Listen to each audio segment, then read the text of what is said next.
Assalamualaikum warahmatullahi wabarakatuh.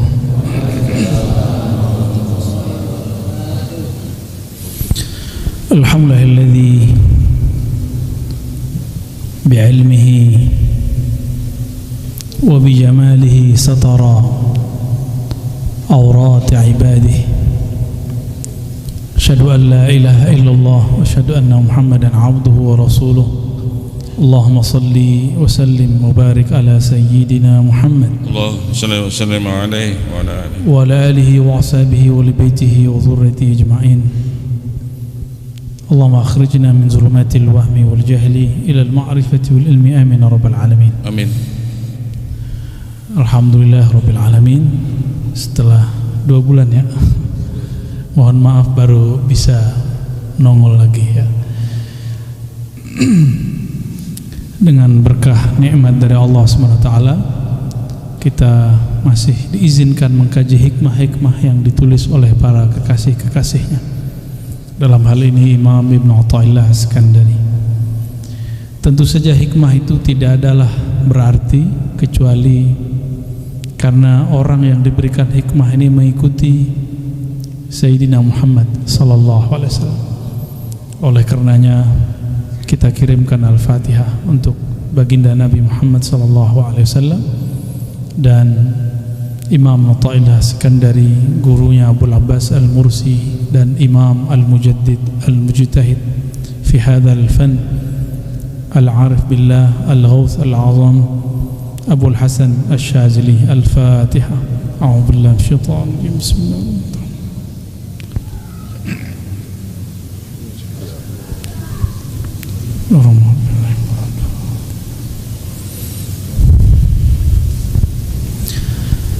Kalau di kitab saya nomor 32, tapi di beberapa aplikasi 40. Ini bukan kitab saya juga, ini kitabnya Mancung ini ya. Tasyawwufuka, Imam Athaillah mengatakan tasyawwuf, betul ya?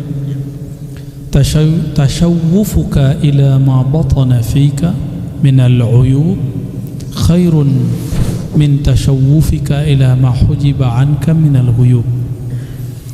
Jadi godaannya kajian kita malam ini adalah godaannya orang yang mempunyai hati yang sensitif, kolbu yang tajam. Apa godaannya? Ini yang mau kita kaji di hikmah yang ke-32 atau 40 ya.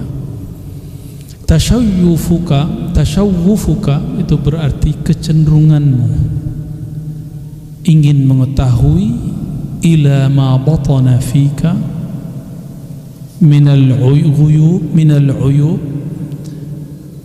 untuk mengetahui apa yang tersembunyi di dalam dirimu daripada aib.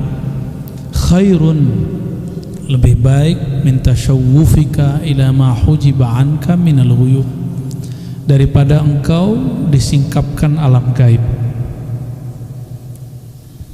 atau yang tidak tampak secara kasat mata, isi hati orang, benda di balik tembok, sesuatu yang tersimpan di dalam perut bumi. Godaan-godaan untuk mengetahui ini itu akan terjadi pada orang yang sedang berlatih spiritual. Apapun alirannya, apapun agamanya, sama semua. Jadi kalau orang sedang belajar ilmu-ilmu tentang spiritualism, apa yang terjadi? Kerohanian, dia tertarik ingin ngetes isi hati orang. Ya, benar nggak? Tertarik untuk mengetahui isi pikiran orang, ingin ngetes apa yang terjadi hari ini, adu-adu kesaktian. Itu ujian-ujiannya. Lalu apa kata Imam Athaillah As-Sakandari? Engkau melihat aib di dalam dirimu, tersingkap aib dirimu, itu lebih baik daripada tersingkapnya alam ghaib. Aib ghaib beda, ghain ma ghain, beda ain dan ghain itu sudah beda makna ya.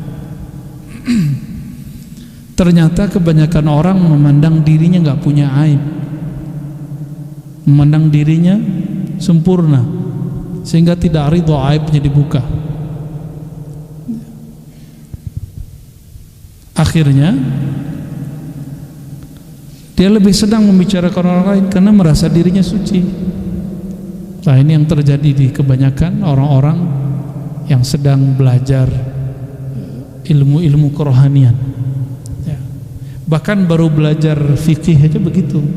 Coba kalau belajar bid'ah, sunnah bid'ah, pengennya ngapain?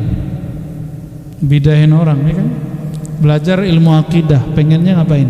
Nyesatin orang. Itu godaannya sama. Orang begini jadi mufti, apa jadinya? Muftinya suka mencari kesalahan kelompok-kelompok yang ada, bukan membina. Kalau orang ulama harusnya membina umat, bukan nyalahin umat. Kalau enggak, untuk apa dia jadi ulama? Untuk apa dia duduk di majelis-majelis ulama, di jabatan-jabatan keulamaan? Untuk apa? Untuk cari kesalahan orang. Berhenti aja jadi ulama ya. Ulama itu orang yang takut kepada Allah. Orang yang takut kepada Allah sibuk dengan aibnya, bukan sibuk dengan kelompok lain. Maka kita agak kecewa kalau ada tokoh-tokoh yang menganggap dirinya ulama lalu sibuk dengan aib-aib kelompok-kelompok yang masih ahlus sunnah wal jamaah, yang masih bertasawuf dengan baik, yang masih berfikih dengan baik, bersyariat dengan baik. Itu agak kecewa besar saya ya.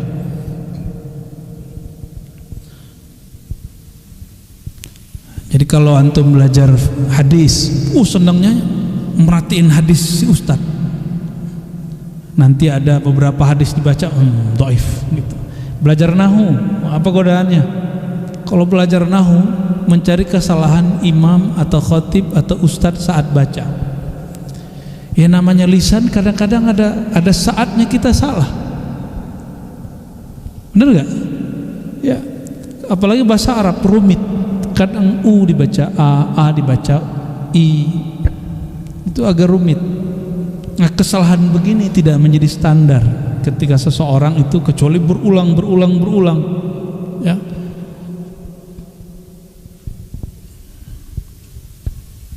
Jadi mulailah dari malam ini mendisiplinkan kerohanian, tidak mencari aib orang.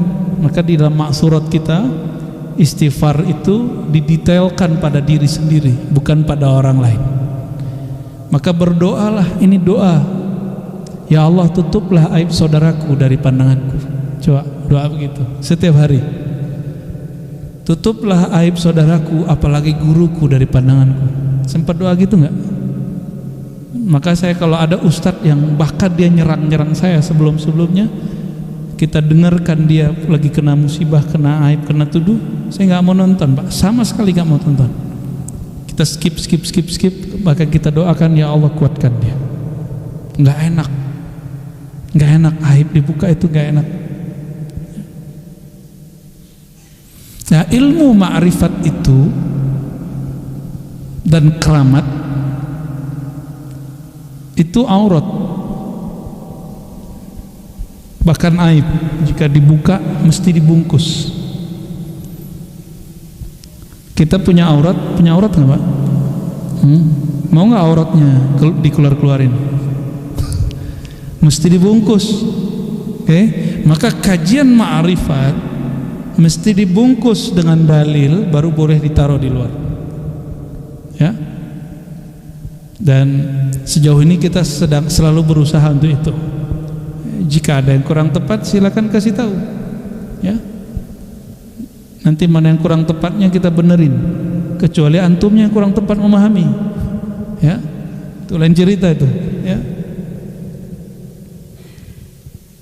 Nah, ada orang nggak paham satu bab, lalu ada orang lain buka, dianggap itu kajian tinggi, jangan dibuka. Nanti umat keblinger. Dan keblinger dia, umat mah enggak, kecanduan, ya enggak? Antum itu enggak mampu baca kitab, enggak apa-apa, tapi jangan sampai ruhnya ketinggalan. Kualitas rohaninya harus tetap dijaga. Enggak mesti bisa baca kitab. Maka santapan rohani, ma'rifat rohani bukan saja untuk yang mampu baca kitab, bukan hanya untuk santri dan kiai. Jadi saya tidak sepakat dengan orang-orang yang mengatakan kalimatnya benar, kalimat begini, benerin aja syariat dulu. Itu kalimat benar, yuradu bidzalikal batil, tapi maksudnya batil untuk menghalang-halangi orang buka ilmu, kajian-kajian ma'rifatullah. Justru membenarkan syariat itu dengan berhakikat, ya.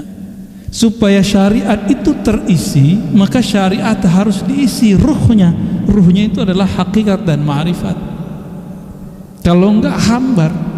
Itu yang ditulis oleh Imam Zarruq di dalam kitabnya Qawaidut Tasawuf, yang ditulis Imam Sya'rani dan lawaqihnya, bahwa orang-orang yang berfikih tapi tidak belajar ilmu qalbu itu sholatnya hambar, zikirnya hambar, baca Qur'annya hambar, ngajinya hambar,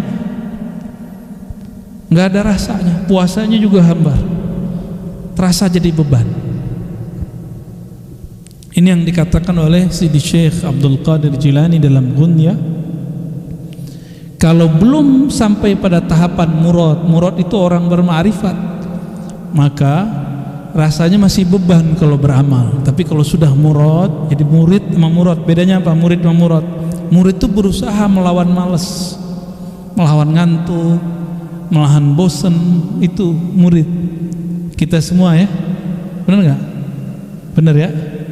Lagi berusaha melawan kemalasan.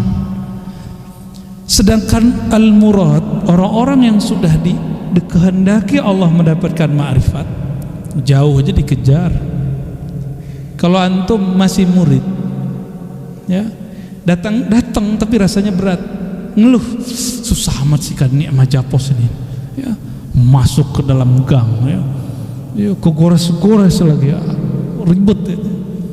Tapi kalau sudah murad, kemanapun ngaji terasa ringan, itu sudah murad, ya. Tuhattu anhu athqalus salikit tariq ila Allah. Begitu kata Imam Syekh Abdul Qadir Jilani quddasallahu sirrahu. Orang kalau sudah murad, apa penciriannya? Beban dia menempuh jalan menuju Allah, Allah angkat, terasa ringan saja, ya. Kalau antum baca di buku, zikir 10.000 pusing, zikir 5.000 pusing, zikir 1.000 kebanyakan. Tapi kalau guru sudah perintah dan Allah sudah terbitkan nur dalam kolbu, berarti sudah mulai jadi murad. Itu 1.000 sedikit, malah kecanduan, dikit amat, lanjut gitu. Kalau udah begitu, udah mulai jadi murad, ya. Murad itu yang dikehendaki mendapatkan ma'rifat oleh Allah Subhanahu wa taala. Udah enggak sempat mikirin aib orang. Ini ada orang belajar tasawuf tapi gunanya mencari kesalahan orang bertasawuf. Itu belum itu, ya. Kita udah enggak sempat mikirin orang lain. Kecuali dia datang depan kita baru kita sempat mikirin dia, ya. Baik, Allahumma sholli ala sayyidina Muhammad, ya. Saya ucapkan selamat untuk merbot yang berangkat besok, ya. Semoga diberkahi, ya. Gak perlu diajarkan tapi saya ingetin aja. Kalau di Mekah banyak-banyak zikir tauhid, di Madinah banyak-banyak sholawat kepada Nabi SAW. Gak usah ngeliatin orang kiri kanan, udah merem aja sebut la ilaha illallah. Banyak-banyak, ya. Pandang Ka'bah, ingat yang punya Ka'bah, ingat yang disembah, bukan Ka'bah yang kita sembah. Maka tidak boleh mengaitkan hati dengan batu bata yang ada di Ka'bah, tapi kepada yang memuliakan Ka'bah, ya. Sampai di Madinah kita nggak nyembah kubur, kita mencintai orang yang dikubur di situ, Sayyidina Muhammad sallallahu alaihi wasallam. Tolong dibedakan cinta dengan menyembah, ya. Orang cinta berkorban, ya. Cinta itu ya nyebut-nyebut, nangis-nangis, haru. Tapi kalau orang nggak cinta ya halu. Jadi yang halu itu orang nggak cinta. Dan orang-orang nggak cinta menuduh orang lain halu, sedangkan dia tidak. Ya suka-suka dialah, ya. Man dalla ala khairin kafa'ilihi. Siapa yang menunjukkan, memfasilitasi kepada kebaikan, maka dia sama seperti pelakunya.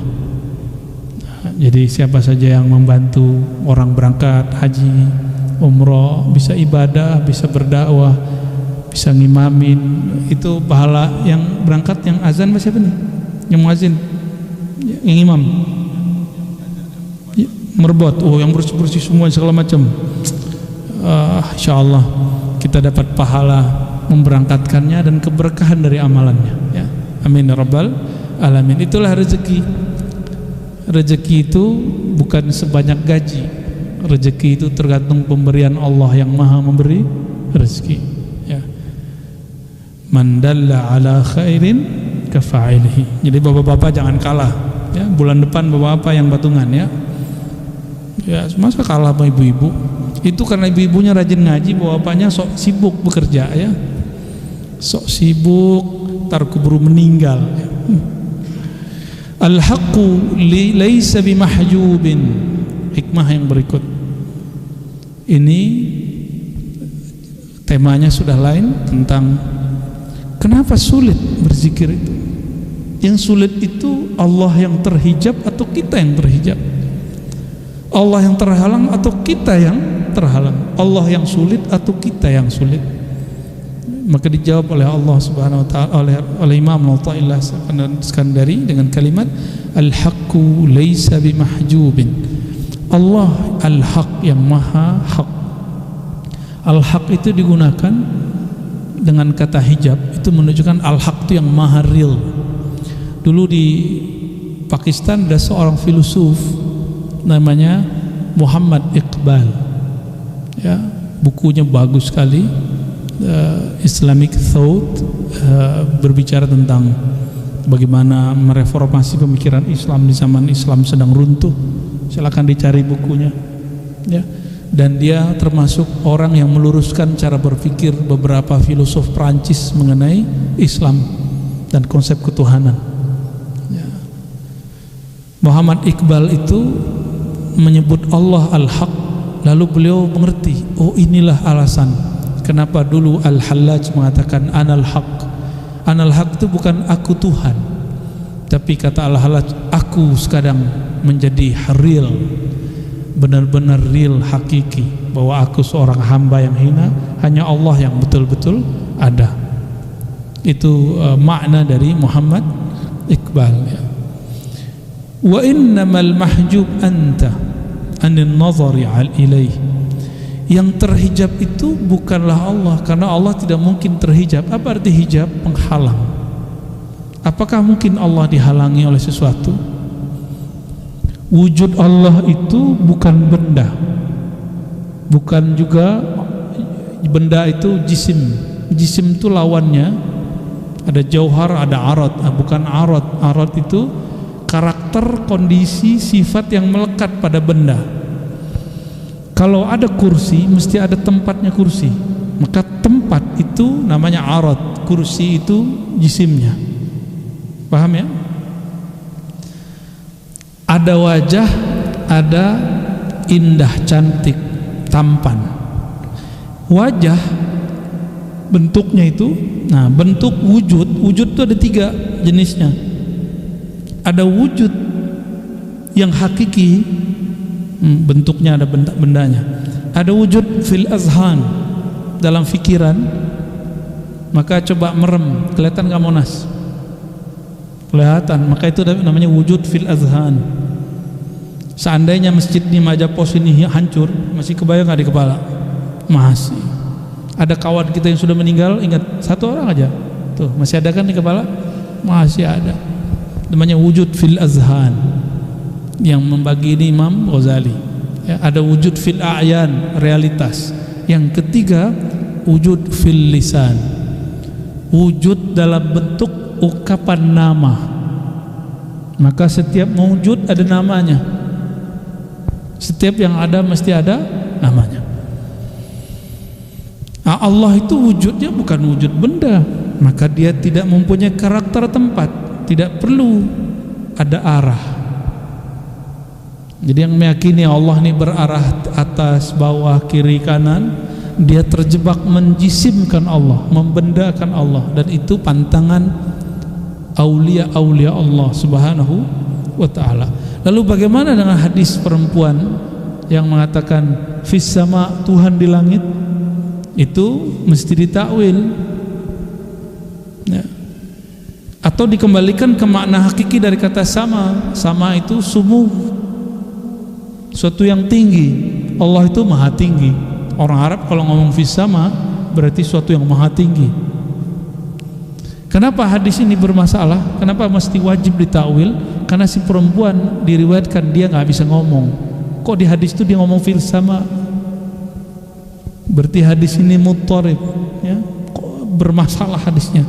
Meskipun ada di Sahih Muslim, tapi fiqhul hadisnya, cara memahami hadisnya ada seninya, ya. Nanti kalau ngaji itu sama Buya Zul Asfi, Pak, ya, diundang beliau ngaji hadis. Tafadhal. Wa innamal mahjub anta 'anil nazar ilaih. Yang terhijab, terhalang itu kamu, bukan Allah. Allah enggak pernah terhijab. Kalau Allah luput sedikit saja, sebentar saja, sedetik saja, satu biji zarah saja di alam, itu hancur langsung alamnya. Maka Allah ini dengan kita selalu ada ta'alluq, ada alaqah, hubungan yang hanya Dia yang tahu. Enggak boleh putus. Putus hilang, binasa.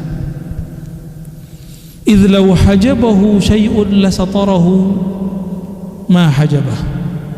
Seandainya Allah itu terhijab oleh sesuatu, berarti Allah terhalang oleh sesuatu. Berarti penghalangnya lebih kuasa dong daripada Allah. Gitu maksudnya.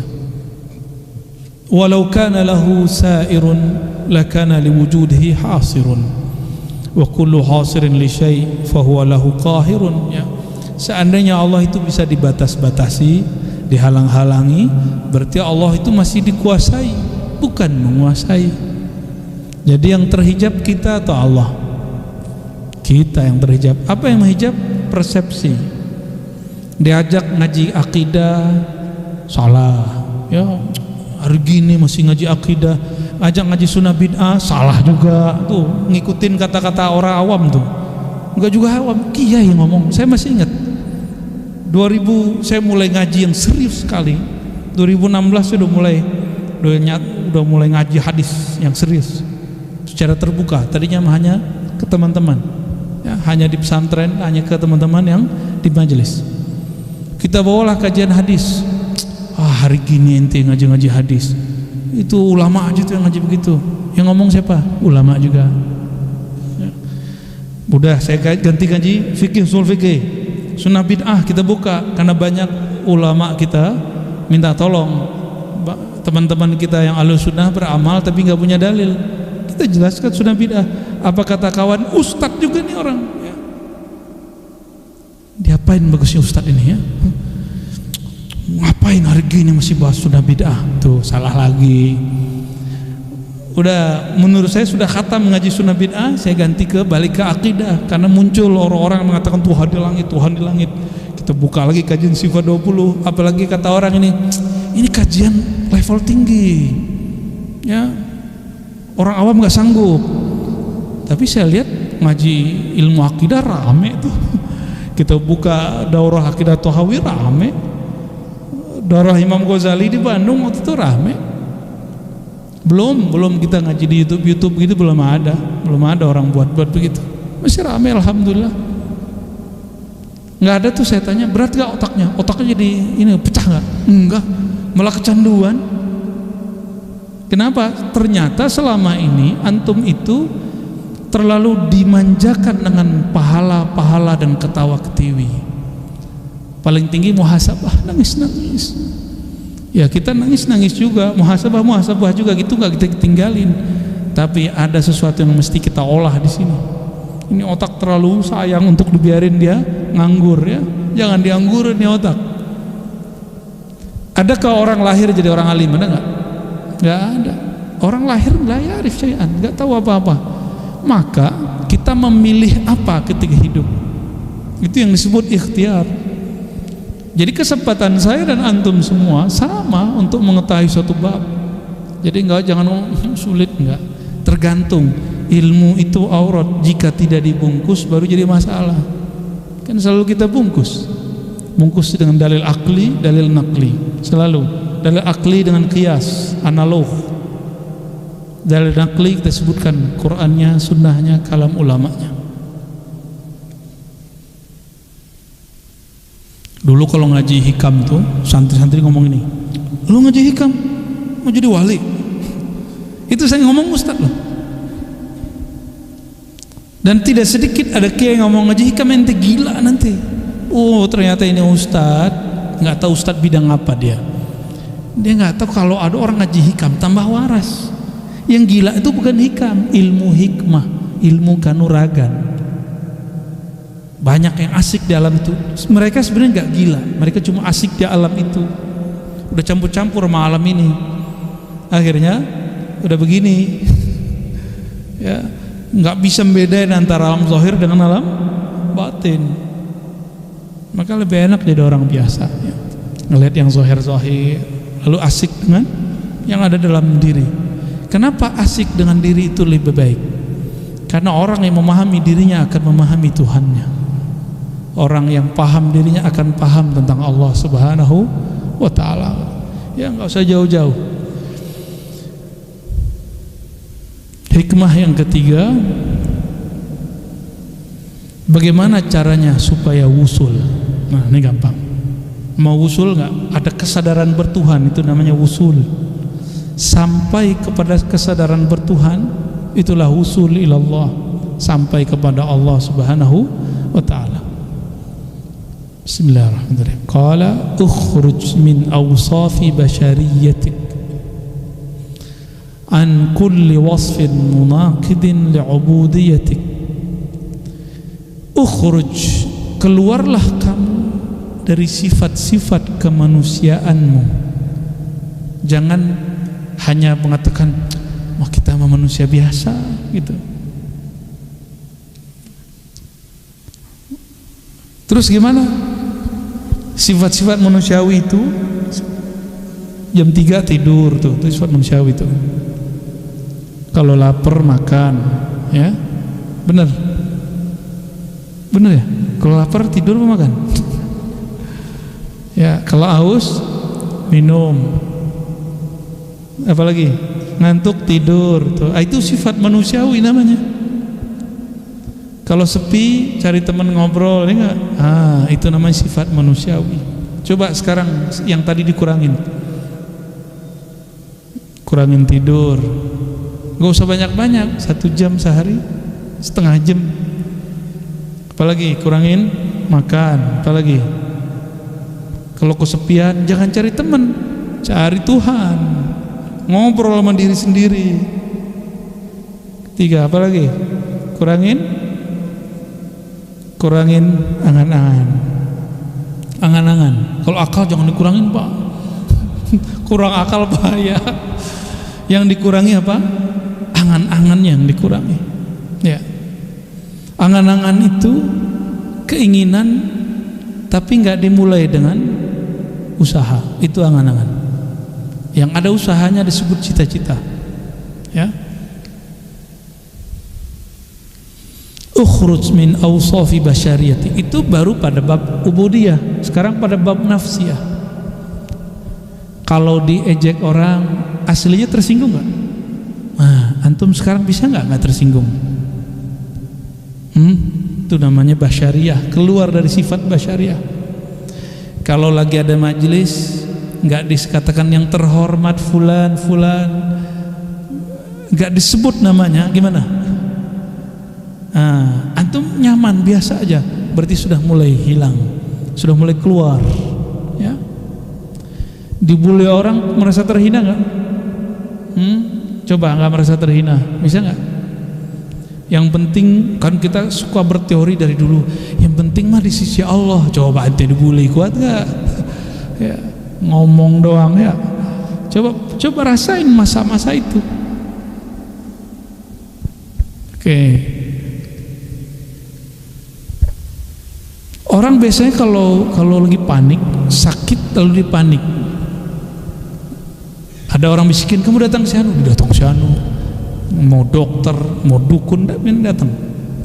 Nah, kepanikan itu bagian dari basyariyah. itu mesti dikurangi. Panik. Kalau disenggol orang gimana? Dipel. Kita lagi asik-asik dipel orang. Terus ngomongnya apa? Belagu loh, yang belagu kan kita. Ya. Tersinggungan itu, emosi ini bagian dari basyariah. Ya, basyariah.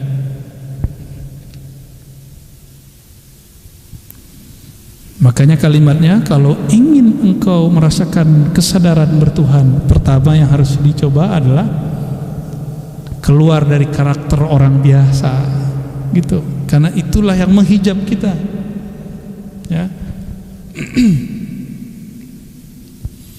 An kulli wasfin munaqidin li'ubudiyatik. Nah, lebih spesifik lagi, keluarlah dari semua sifat yang membatalkan kehambaanmu kepada Allah. Itu dia. Itu lebih spesifik. Sifat-sifat kehambaan. Hamba itu hina apa mulia? Hamba itu patuh atau pembangkang? Ya. Hamba itu percaya atau berkhianat? Amanah atau berkhianat? Pasti dia amanah. Itu hamba, ya. Nah, berarti keluar, ini yang disebut takhalli.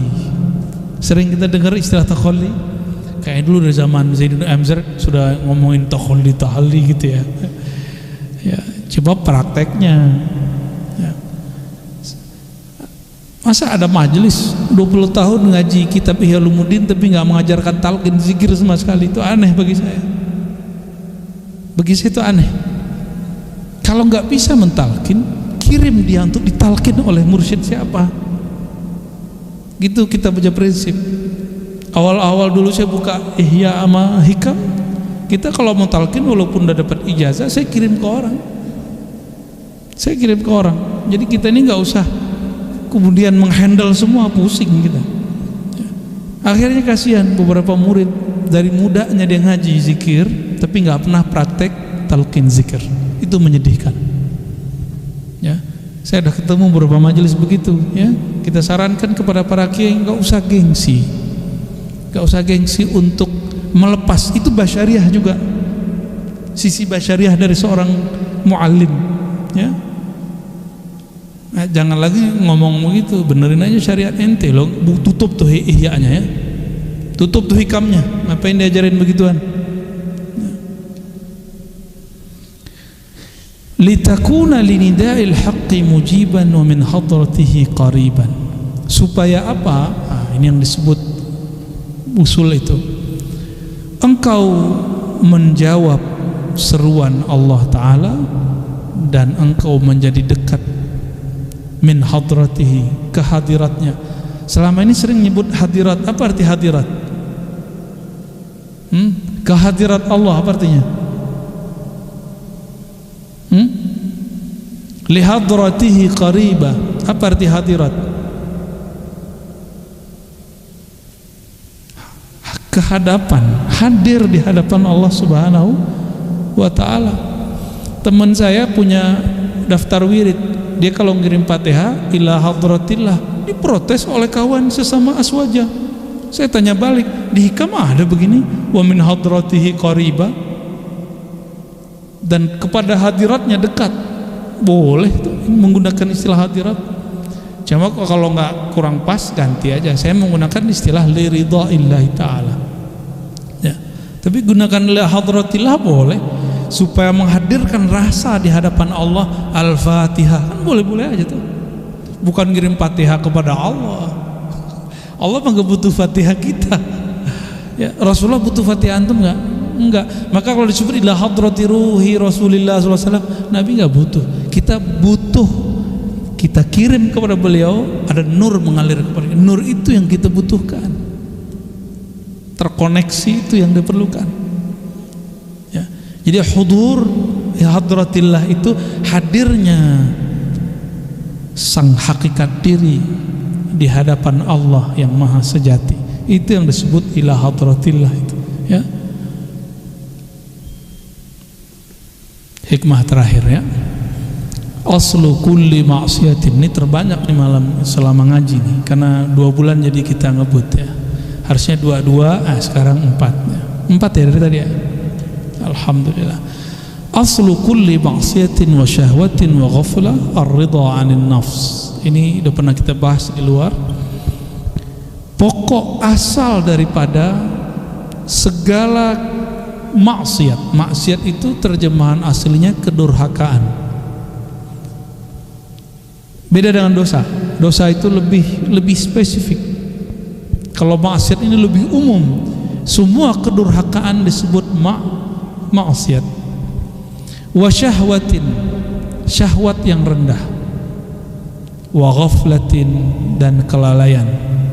Apa sebab dari tiga ini? Jadi ada tiga nih, tiga yang negatif: maksiat, syahwat, ghaflah. Ini tempatnya di mana aja ya? Maksiat itu setan. Kalau syahwat, nafs, jiwa. Kalau ghaflah, kolbu. Kalau ruh gak pernah lupa. Ruh itu gak ada aib sama sekali.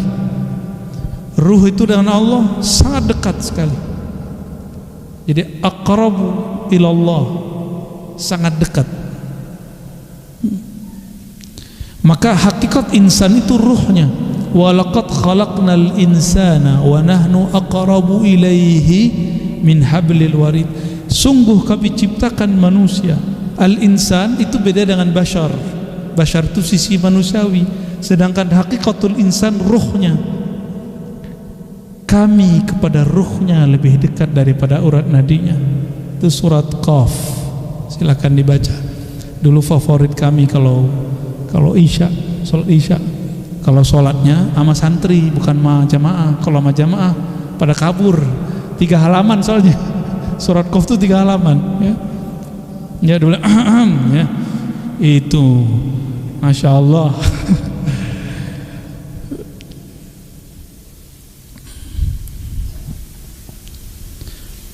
Jadi kalau kolbu masih ada maksiatnya. Apa maksiat kolbu? Ghaflah. Maksiat jiwa, syahwah. Maksiatnya iblis, maksiat. Apa dosanya iblis? Maksiat. Kalau ruh, ar-ruh tidak ada dosanya. Ar-ruh min amri Rabbi, karena dia amrullah. Kalau amrullah nggak ada, dia dijaga oleh Allah Subhanahu Wa Taala. Namun ruh kita ini terpenjara oleh 3 belenggu ini. Inilah 3 hijab yang membuat ruh kita tersiksa. Ini yang membuat dia nggak bisa ngelihat jalan pulang. Antum nggak bisa jalan pulang ke akhirat karena 3 ini. Kita nggak bisa jalan pulang karena dibutakan oleh 3 ini, ya. Maksiat, syahwat, dan ghaflah. Apa semuanya? Ar-ridha 'anil nafs, meridai nafsiyahmu, sisi manusiawimu. Jadi kalau kita sering merukhsah, memberikan keringanan untuk ya sudahlah gitu ya kepada diri, siap-siap maksiatnya akan beruntun, ya.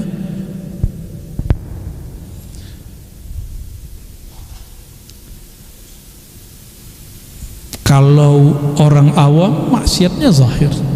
Kalau muallim guru maksiatnya batin.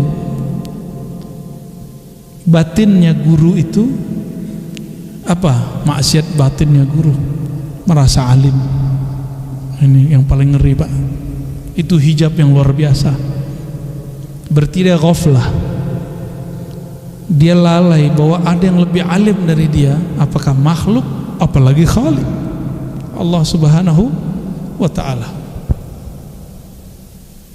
Jadi merasa pinter dikit aja itu jauh-jauh. Tapi kalau antum merasa kepintaran ini dari Allah, baru boleh. Jadi kapan kita boleh merasa pintar? Jika kita lihat ini pemberian Allah. Kapan antum boleh merasa alim? Jika punya guru yang alim, merasa asbab mereka kita diberi ilmu oleh Allah Subhanahu wa Ta'ala. Orang berguru jauh daripada ketakaburan, ya pasti tawadhu.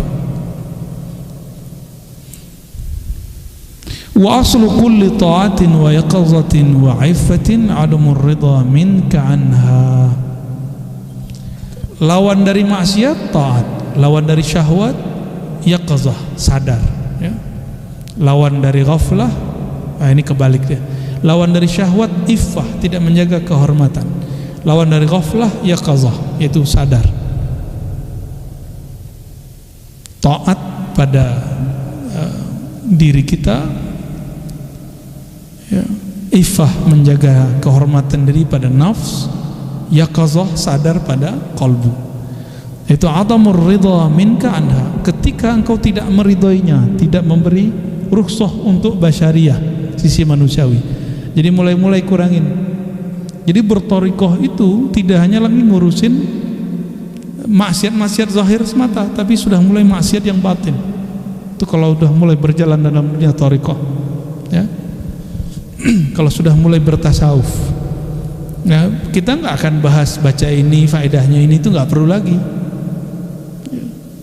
Baca gimana caranya supaya rezeki saya lancar. Nah, udah nggak mikirin gitu. Antum cukup berusaha, ikutin ilmunya, ambil asbabnya, jangan curhat begituan sama guru. Sebaiknya nggak usah. Kenapa? Curhat begitu itu akan mengurangi nanti rasa hormat kepada gurunya. Kenapa? Nanti kalau antum habis curhat tapi nggak ada efeknya pada usahanya, dia mikir kayaknya guruku kurang sakti deh. Gitu, hati-hati ya. Ya. Cuma kalau minta doa boleh, minta doa aja, doain sukses itu cukup. Jangan spesifik. Ya. Tenang aja. Kalau antum punya kerja, punya usaha, ambil tugas usahanya, serahkan hasilnya kepada Allah, ya. Tentunya ngambilnya dengan bijak. Jadi orang-orang yang hebat di dunia itu orang bijak, bukan orang yang serabutan. Ya, kan ada orang yang penting kerja, yang penting lama di kantor, gaji nggak jelas. Kan ada juga yang begitu. Nggak begitu. Wali antas haba jahilan la yarda an nafsihi, khairul laka min antas haba aliman yarda an nafsihi. Fa ayu ilmin li alimin yarda an nafsihi wa ayu jahlin li jahilin la yarda an nafsihi. Engkau berguru berkawan dengan orang yang jahil, kata orang dia nggak sekolah, nggak nyantri, bukan kiai, bukan habib, tapi la yarda an nafsihi, dia tidak ridho dengan nafsunya, dengan dirinya. Khairul laka, maksudnya dia tidak mengikuti hawa nafsunya. Khairul laka min antashaba aliman, itu lebih baik daripada engkau berguru bermajlis dengan orang alim tapi mengikuti hawa nafsunya. Senangnya nafsu ngapain?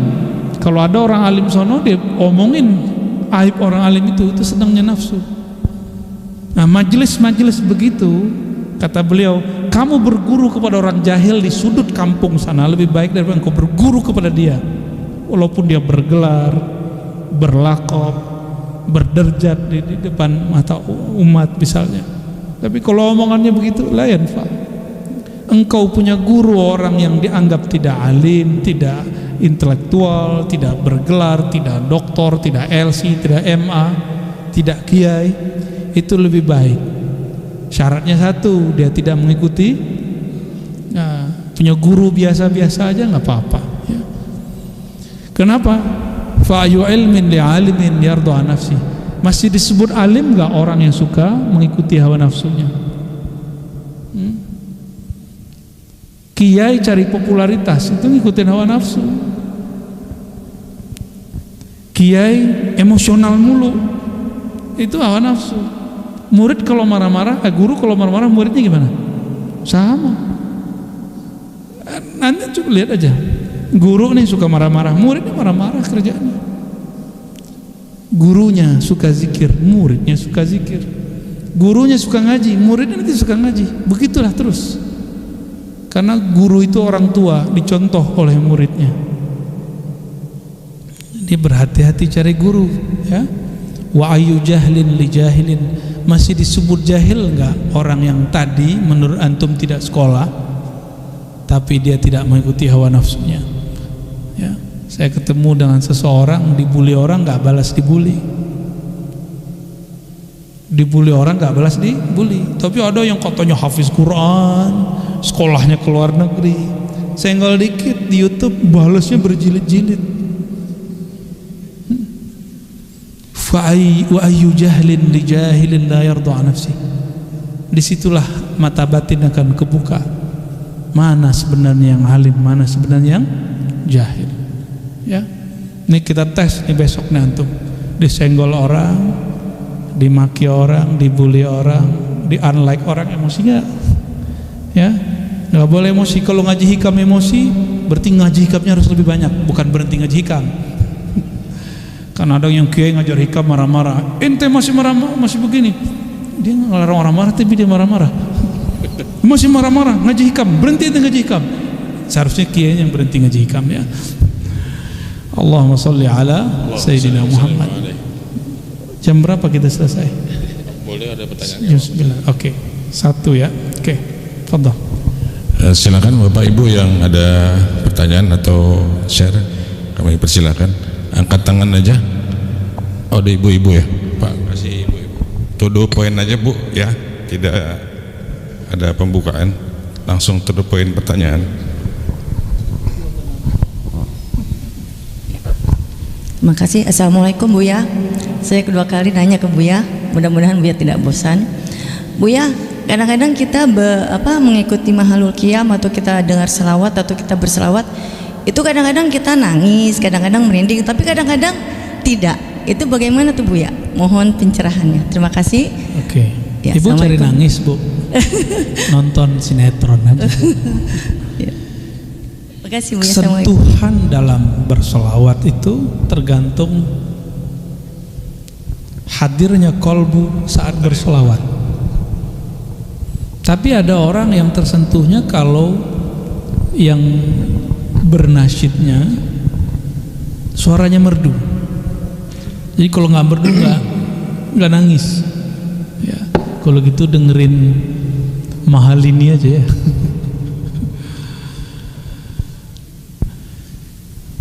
Gimana caranya? Kenali yang kita sholawati, maka rasanya stabil. Rasanya stabil.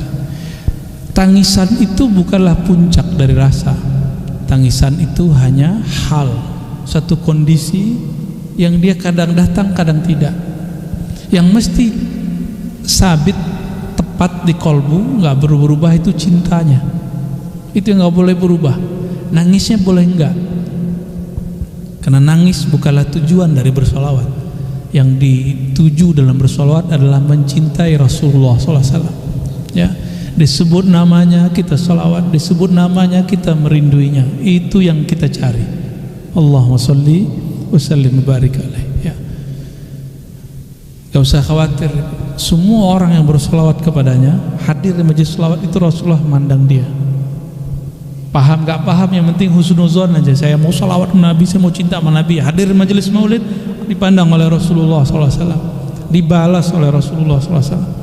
Itu sebabnya beberapa waktu yang lalu saya suka membedah isi-isi di Barzanji, di bab maulid yang dibaca. Untuk apa? Supaya orang kalau baca tidak hanya memperhatikan irama, tapi juga memperhatikan makna. Ya, kalau saya memperhatikan makna, karena alhamdulillah diberi Allah kemampuan berbahasa Arab.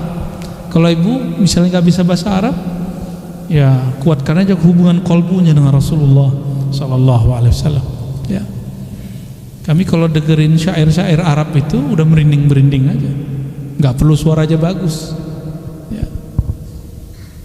Apalagi ada satu ungkapan misalnya, rumah yang di dalamnya ada Rasulullah, la yahtaju ila suruji, tidak memerlukan kepada lampu. Itu kita baca begitu udah merinding-merinding Pak. Ya, kan ada tuh syair begitu kan. Ya. Man ra'a wajhaka yas'ad. Kan kita sering baca ya. Gimana lafaz depannya? Maju. Depannya. Inti juga lupa ya. Man ra'a wajhaka yas'ad. Yang memandang wajahmu wahai baginda, pasti dia akan bahagia. Abu Jahal tidak pernah memandang wajah Rasulullah, yang dipandang selalu Muhammad bin Abdullah. Dia masih misah-misahin Muhammad bin Abdullah, Muhammad Rasulullah, maka la yas'ad, dia nggak pernah bahagia. Ya, maka kalau kita baca tentang Nabi, jangan hanya hukum pembacaan kita dengan bab kemanusiaan, Itu sama dengan orientalis. Orientalis itu nulis tentang Nabi Muhammad banyak, tapi dalam bab sisi manusiawi, bukan sisi kenabiannya, kerasulannya. Ya jadi layak saat, tidak bahagia. Maka di situ ada satu rahasia bahwa as-sa'adatu fi ru'yati wajhil Mustafa sallallahu alaihi wasallam. Kebahagiaan itu ketika memandang wajah Nabi Muhammad sallallahu alaihi wasallam. Kita nggak mandang wajah Nabi, maka pandanglah wajah orang yang mandang wajah Nabi, atau orang yang berguru yang sanad ilmunya sampai kepada Nabi Muhammad sallallahu alaihi wasallam. Barangkali itu ya. Satu aja lagi ya. Oke. Ya, assalamualaikum warahmatullahi wabarakatuh. Izin Bu ya bertanya. Fadhal. Bismillahirrahmanirrahim. Ya, ini mungkin kegelisahan umum aja kali ya. Untuk orang awam nih bagaimana mulai untuk bertarekat? Tentu orang awam pun ingin dekat juga sama Allah. Kadang suka sulit mencari guru atau bagaimana caranya, itu yang kadang sulit untuk terutama orang-orang awam lah istilahnya bahasa gitu. Datang kesini sulit nggak? Alhamdulillah mudahnya. Istilahnya kalau mungkin bisa berguru langsung lebih. Sekian, terima kasih. Wassalamualaikum warahmatullahi wabarakatuh. Guru mursyid itu banyak, cuma mungkin ada yang mencari popularitas, guru yang populer. Jangan cari guru mursyid itu yang bersanad, bukan yang masyhur. Nih kaidah ya, cari guru mursyid bukan yang masyhur, tapi yang bersanad kepada Rasulullah SAW. Belum tentu yang masyhur itu bersanad, belum tentu dia dapat ijazah kolbunya nyambung kepada Rasulullah SAW, belum tentu. Syukur-syukur dia masyhur, lalu kolbunya bersambung kepada Allah SWT. Murid itu kadang-kadang, mohon maaf, ada yang egois, hanya mementingkan dirinya. Jadi kalau mau datang ke guru hanya ingin didengarkan keluh kesahnya. Jadi guru tuh kayak sampah aja, tempat curhat. Mohon maaf, saya kasihan ngeliat beberapa guru itu pas muridnya datang itu ceritain, besok bulan depan itu lagi yang diceritain. Kasihan gurunya. Ya, kalau datang ke guru cukup minta doa, minta dibimbing zikir. Ya, apalagi guru kita banyak tamu, banyak murid, gak mungkin hanya kita. Itulah adab saya kalau saya masuk ke Masjidil Haram dan ke Raudhah. Di Raudhah saya nggak lama-lama kalau masuk. Sholat 2 rakaat saya berangkat langsung. Oh, antum ada teknik bisa duduk lama, silakan. Tapi saya tidak tega dengan orang yang antri di luar sana. Cukup kita setor muka kepada Rasulullah, kita nanti bisa cari tempat lain di belakang makbarah Nabi sallallahu alaihi wasallam. Jangan beribadah dengan hawa nafsu. Ya. Sholat di situ dapat pahala berapa? 1000. Sebenarnya tempatnya atau hadir kolbunya sebenarnya. Kenapa Nabi bilang sholatun fi masjidi? Kalimatnya masjidi ada ya-nya. Sholat di masjidku, ada aku di situ. Itu lebih baik atau sama dengan sholat 1000 rakaat di tempat yang lain. Maknanya apa? Hadirkanlah Rasulullah di dalam sholatmu, itu sholatnya langsung diangkat sama Allah tuh. Walaupun tempatnya di Masjid ini Majapos, cuma nggak nyampe 1000 karena antum kolbunya nggak pas. Tapi lumayan. Itu yang disebut shollu kama ra'aitumuni usolli, sholat seakan-akan engkau melihat aku. Kenapa sholat di Masjidil Haram lebih tinggi? Karena antum merasa kayak dekat sekali kepada Allah. Coba, Allah itu kan yang di Mekah sama di sini sama. Hadirkan kesamaan itu. Nah, guru mursyid itu bukan popularitas dia yang kita cari, tapi yang kita cari siapa guru dia. Maka mencari tahu seorang guru, siapa gurunya itu penting. Ya. Ada guru yang berguru kepada guru zahir, mesti ada guru zahir dulu. Terus misalnya ada guru yang mengatakan saya berguru ke Nabi Khidir, silakan, boleh, gak apa-apa juga. Ada juga yang mau langsung ke Nabi Muhammad, silakan, tinggal dibuktikan ya ma'rifatnya sampai apa enggak ya. Nah, jadi gimana caranya bertarekat dengan mudah? Istikharah, pilih mursyid. Katakan kepada Allah, ya Allah bimbing aku menemukan mursyid. Wajib, bermursyid itu wajib. walaupun antum berguru kepada 1000 ruh, wajib punya guru fisik, wajib hukumnya. Maka Syekh Muhammad Amin Al-Qurdi dalam Tadwirul Qulub mengatakan ya, bahwa berguru itu wajibun ala kulli murid, wajib kepada setiap murid. Setiap murid nggak berguru ya fasyaikhuhu syaitan, dah pasti gurunya pasti syaitan. Mungkin arwah tadi bukan arwah guru, tapi arwah setan ya. Antum tahu setan dari apa? Dari api. Oke? Maka berguru ke orang yang dari api, karakter api pindah ke kita. Maka perhatikan orang-orang yang ngaku nggak berguru tuh sensitif, gampang marah-marah, gampang suuzon sama orang. Ya. Termasuk berteman sama jin. Jin itu tercipta dari api. Berteman sama jin, karakter api masuk ke dalam diri kita. Gak usah teman sama jin, teman sama preman aja, omongan preman masuk kok. Ya enggak? Bener enggak?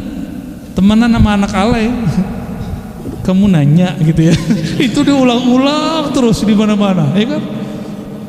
Padahal gitu doang. Berteman sama orang, karakter dipindah sama kita. Antum temenan sama Habib, ya nggak dapat ilmunya, dapat NENT-nya kan lumayan. Berteman sama Ustad, minimal dapat soleh.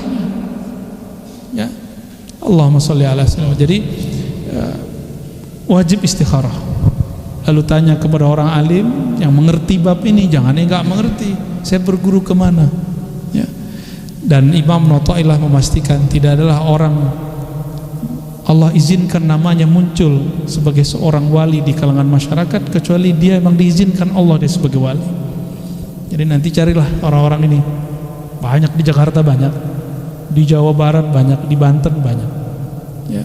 Masih ada di Pandeglang, masih ada Abu Yamuh tadi ya, beliau lah ya, masih hidup beliau. Masih ada Habib Lutfi, masih ada Mbah Ahmad Halwani di Magelang, masih banyak. Nggak pernah ada bumi hilang nggak ada mursyidnya, nggak ada walinya, nggak mungkin, pasti ada. Karena kalau nggak ada kiamat nggak mungkin. Jadi saya sedih ada wali meninggal, tapi di saat itu saya juga bahagia, berarti ada pelanjutnya. Ya siapa tahu yang hadir malam ini ada yang jadi pelanjutnya. GR ya. Alhamdulillah udah jam 9. Cukup ya. Alhamdulillah Allah masih takdirkan, izinkan kita untuk mengkaji hikmah-hikmahnya. Kesempurnaan milik Allah bukan milik saya. Maka kami kembalikan semua kesempurnaan kebenaran kepadanya.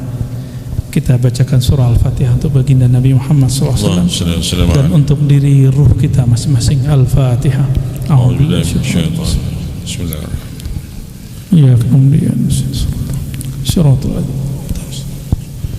Allahumma ya Allah ya alim ya azim ya rahman ya rahim ya halim ya halim ya halim. Amin. Ya Allah yang maha penyantun.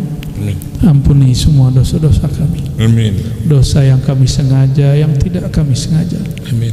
Dosa yang kami lihat ketika kami sendiri. Amin. Dosa yang kami lakukan ketika kami sedang sepi. Amin. Dosa yang kami lakukan ketika tidak ada makhlukmu memandang, tapi kami seakan-akan lalai bahwa Engkau selalu memandang kami. Amin. Ampunkan kelalaian kalbu kami ya Allah. Amin. Allahumma ya Allah ighfir lana ghafalatina. Ya Allah ampunkanlah kelalaian kalbu kami.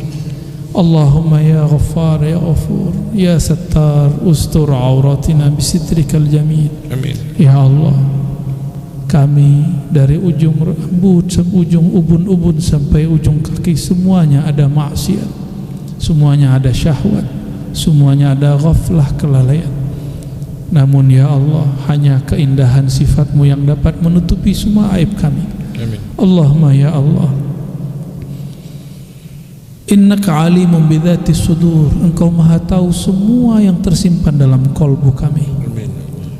Faghfir lana, ampuni dosa-dosa kami, apa yang tersimpan di dalam hati dan dada kami. Amin.